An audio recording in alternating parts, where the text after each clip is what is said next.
नमस्कार, स्वागत आप सभी का ग्लोबल अड्डा आप देख रहे हैं और मैं हूं आपके साथ पुनीत मिश्रा। बात ईरान की आज हम फिर से करने वाले हैं। ईरान के ऊपर सैंक्शंस लगा दिए गए वेस्ट की तरफ से, लेकिन उसका असर कितना है? क्या ईरान की इकोनॉमी को इससे धक्का लगा है या फिर ईरान अंदर ही अंदर तैयारियों में लगा है और उसकी तैयारियों को ताकत मिलती जा रही है? यह हम इसलिए कह रहे हैं क्योंकि नेतन्याहू का हालिया बयान ये बता रहा है।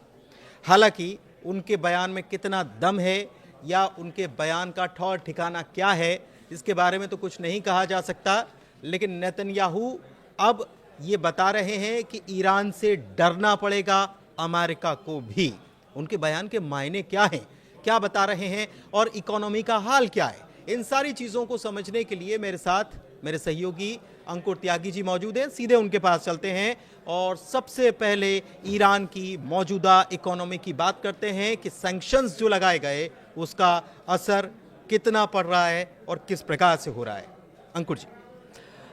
देखिए पुनीत, सैंक्शंस की बाद में करेंगे, लेकिन सबसे पहले हम बात बताएंगे कि इस युद्ध के बाद जो इजराइल और ईरान के बीच में हुआ था, उसके बाद ईरान ने अपनी प्रिपरेशन बहुत ही तेज़ी से की है और ख़ास तौर पर ऐसे वक्त में जब उसको ये लगता हो कि कभी भी फिर से इजराइल का अटैक हो सकता है, तो उसको कई मोर्चे पर पड़ रही है। तो पहला मोर्चा तो ये है कि ईरान अपना जो तेल है उसको बेचे, लीगल और इल्लीगल तरीके से, यानी कि दुनिया की नज़रों में तो वो इल्लीगल होगा। दूसरा तरीका ये है कि रूस और चीन से मदद ले ताकि आने वाले वक्त में जो लड़ाई हो सकती है उससे पहले उसके पास हथियार हो। और तीसरा पॉइंट ये है कि जो नुकसान हुआ था, मतलब जो उसके प्रोग्राम्स को नुकसान हुआ था डिफेंस के, और आम जनता को भी उस समय काफ़ी तकलीफ़ हुई थी जब युद्ध हुआ था, तो उस नुकसान को भरपाई कर ली जाए, थोड़ी स्टेबिलिटी लाई जाए इकनॉमी में, क्योंकि जो ईरान की जो करेंसी है वो काफ़ी टूट चुकी है, उसकी वैल्यू काफ़ी डीवैल्यू हो चुकी है।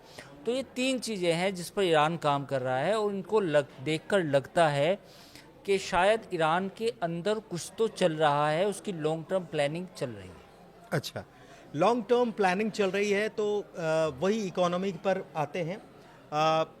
मैंने ये सुना है कि ईरान का जो उसकी मुद्रा है रियाल, वो ऐसा कहा जाता है कि आप थैला भर के पैसा लेकर जाओ और झोला भरकर सामान लेकर आओ, उसी को ठीक करने की कवायद है।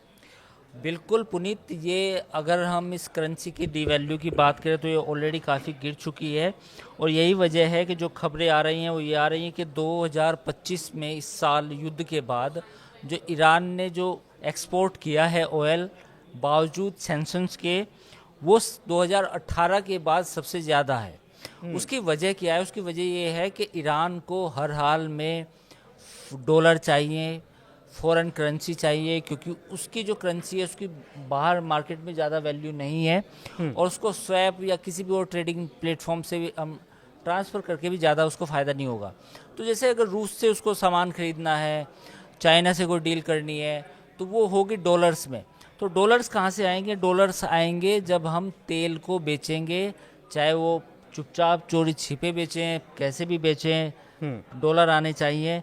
तो ईरान का अभी फोकस सिर्फ और सिर्फ ये है that we have to survive, dollar आने चाहिए, और उसके बाद ताकि हम आने वाले खतरों पर ध्यान दे सकें कि आने वाले समय में मुल्क पे क्या खतरे आ सकते हैं। अच्छा, एक खबर और आ रही है और वो बड़ी दिलचस्प सी खबर ये है कि 1 लाख रुपए अगर है तो उसके पीछे से 4 जीरो हटा दिए जाएंगे। मतलब उसकी वैल्यू इतनी ज़्यादा घट गई है कि वो 4 जीरो हटा करके और उसको मतलब 10 मानक मान लिया जाएगा। एक खबर ये आ रही है। एक चीज़ और है, और वो ऐसा लग रहा है कि ईरान को अभी नहीं तो कुछ सालों में बहुत बड़ा बूस्टअप दे सकता है। वो जो खबर निकल कर आ रही है कि ईरान के पास फिर से एक बड़ा तेल का भंडार मिला है, उसकी क्या जानकारी है? और देखिए, ये खबर आई है और इसको काफ़ी इंटरनेशनल मीडिया ने भी छापा है, जिसमें बताया गया कि एक बड़ी गैस फील्ड मिली है जिसमें तेल भी है और गैस भी है, और ये मिली है फार्स में। फार्स एक प्रांत है दक्षिणी प्रांत है ईरान का, तो वहाँ पर ये मिली है, और जिसको कहा जा रहा है कि 10 ट्रिलियन क्यूबिक फीट गैस है और करीब 200 मिलियन बैरल तेल है। तो ये रॉयटर्स ने और बाकी एजेंसीज ने भी ईरान के जो मिनिस्टर हैं या जो उनके न्यूज़ एजेंसी हैं सना, उसके कोट करते हुए छापा है। अब देखिए, तेल मिला ना मिला वो एक अलग बात हो सकती है, उस पर अलग अलग कंटेस्ट हो सकते हैं। पाकिस्तान भी ऐसा ही दावा करता है, कभी कभी हमारे यहाँ से भी इस तरह की खबरें आ जाती हैं। पर यह बात तो तय है कि ईरान की जो डेमोग्राफी है और जियोग्राफी है वो इस चीज़ पर निर्भर करती है कि आने वाले वक्त में भी ईरान में और तेल भंडार हो सकते हैं। ये भी सही हो सकता है और भी हो सकते हैं। तो एज ए कंट्री ईरान के लिए सरवाइव करना मुश्किल नहीं है। वो अगले 20-50 सालों तक लगातार अगर तेल एक्सपोर्ट करे, तो जो आज के वक्त में जो सऊदी अरब की जो परचेजिंग पावर पैरिटी है, जो कतर है, जो मुकाम दुबई का है, तो सेम मुकाम जो है ईरान का भी है। हो सकता है, मतलब अगर ईरान पर कोई इस तरह के प्रतिबंध ना हो। लेकिन मुश्किल क्या है? मुश्किल ये है कि ईरान में फ़िलहाल जो ऑयल को जो एक्सपोर्ट करने की उसकी कैपेसिटी है वो बहुत मुश्किल है, क्योंकि जब आप चोरी छिपे भी कोई तेल भेजते हैं तो बहुत सारी सरकारी एजेंसीज़ हैं, सैटेलाइट्स हैं, कम्युनिकेशन के और बहुत सारे तरीके हैं जहाँ से ये पता चल जाता है कि भाई किस पोर्ट से कितने ऑयल टैंकर निकले, या इस पर्टिकुलर इस स्पेस में जहाँ पर वो वाटरवेज होते हैं कितने ऑयल टैंकर्स कहाँ से आए और कहाँ गए। तो ये सब ट्रैक होता है पूरी दुनिया में। तो इसलिए ईरान के लिए मुश्किल होता है कि वो एक कैपेसिटी से ज़्यादा तेल बाहर बेच सके। लेकिन ये बात सच है कि ईरान में तेल आज भी, ये खबर भी सच हो सकती है, और आने वाले वक्त में भी ईरान में तेल मिल सकता है, इसमें कोई और ईरान बिजनेस भी कर रहा है। ये इंटरनेशनल टैंकर ट्रैकर सर्विस जो ऑफिशियल है वो पुष्टि कर रहे हैं कि ईरान अच्छी, मतलब सैंक्शंस के बावजूद अच्छा खासा बिजनेस कर रहा है, क्योंकि बहुत बड़ा उछाल सितंबर के महीने में बहुत बड़ा उछाल देखने को मिला। एक चीज़ और मैं समझना चाह रहा हूँ कि तमाम तरीके के प्रतिबंध सैंक्शंस हैं, लेकिन इसके बावजूद भी रूस की तरफ से भी जो है वो विमान आ रहे हैं जिसमें ये कहा जा रहा है कि असलहा साजो सामान जो है वो लदा हुआ है, वो भी मदद पहुंच रही है लगातार। फिर से एक विमान के पहुंचने की बात बिल्कुल आपने बताया कि AN-124 एक कार्गो प्लेन आया, और ये प्लेन एक हफ्ते पहले भी आया था और उससे पहले भी खबरें थी। ये हमने डिस्कस की थी पहले, ये डिस्कस भी की थी हमने अपने शो में। तो ईरान बेसिकली ईरान और रूस के बीच में जो प्रॉक्सिमिटी है वो बढ़ी है। अब S-400 की भी बात हो रही है। हमने पुराने वीडियो में बताया था कि ईरान जो है और वो टेस्टिंग वगैरह भी शायद उन्होंने टेस्टिंग की है, उन्होंने बताया है। तो अगर S-400 आता है ईरान के पास तो वो बड़ा गेम चेंजर होगा, क्योंकि S-400 की कैपेसिटी है। It has been tested in the India Pakistan battle. जो भारत और पाकिस्तान की जो जंग हुई थी उसमें इसका टेस्ट हुआ था, जो कामयाब रही। तो अगर ईरान के पास S-400 आता है तो फिर इजराइल और अमेरिकन वॉर प्लेन्स के लिए थोड़ी सी मुश्किल आ सकती है।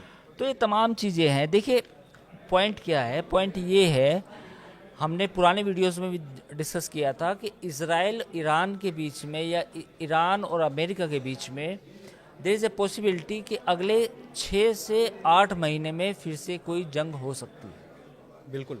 और उसकी वजह क्या है? उसकी वजह ये है कि ईरान ने अमेरिका के सामने झुकने से मना कर दिया है, ख़ास तौर पर अपने एटॉमिक प्रोग्राम के बारे में। उनका साफ तौर पर कहना है कि अगर हमारे अंदर वो कैपेसिटी होगी यूरेनियम इनरिचमेंट की, वो हम करेंगे। हालांकि दुनिया के सामने वो ये कहते हैं कि हमारा पीसफुल के लिए, पर जो इरादे हैं वो इरादे ये हैं ईरान के कि हमें परमाणु बम यानी कि एटॉमिक बम बनाना है। तो ऐसे में टकराव के अलावा कोई दूसरा रास्ता नज़र नहीं आता। टकराव के अलावा दूसरा रास्ता नज़र नहीं आता, और टकराव को बल तब और मिलता है जब जून के महीने में 12 दिनों की जो जंग हुई थी उसके पहले के बयानों को याद करें, और उसके पहले का अगर हम डिस्कशन याद करें तो हम और आप ये चर्चा करते थे कि नेतन्याहू की तरफ से एक बयान आया है और नेतन्याहू कह रहे हैं कि ईरान बहुत करीब पहुंच चुका है, इतने बम बना सकता है। आईएई की रिपोर्ट से पहले नेतन्याहू के बयान आते थे और इस बार भी नेतन्याहू ने एक बड़ा बयान दे दिया और उन्होंने कहा, अब तो उन्होंने ट्रंप को भी एक प्रकार से भय दिखाना, डर दिखाना शुरू कर दिया है कि आप बस उनकी 3000 किलोमीटर की रेंज वाली और मिसाइल वो अगर डेवलप कर लेते हैं तो आप भी उनकी जद में आ जाएंगे। जबकि ऐसा कुछ अभी शायद ऑफिशियली कहीं कुछ नहीं है, लेकिन वो बोल रहे हैं 8000 किलोमीटर की रेंज वाली मिसाइल उन्होंने बना ली है। हाँ बिल्कुल, ये बेंजामिन नेतन्याहू ने कहा है कि ईरान जो है वो करीब 8000 किलोमीटर की एक मिसाइल बना चुका है और इसमें अगर 3000 किलोमीटर और जोड़ लिया जाए यानी कि 12000 किलोमीटर हो तो ईरान से कोई मिसाइल अगर छोड़ी जाएगी तो वो अमेरिका के किसी भी सिटी को निशाना बना सकती है। ये इजराइल के प्रधानमंत्री बेंजामिन नेतन्याहू का कहना है।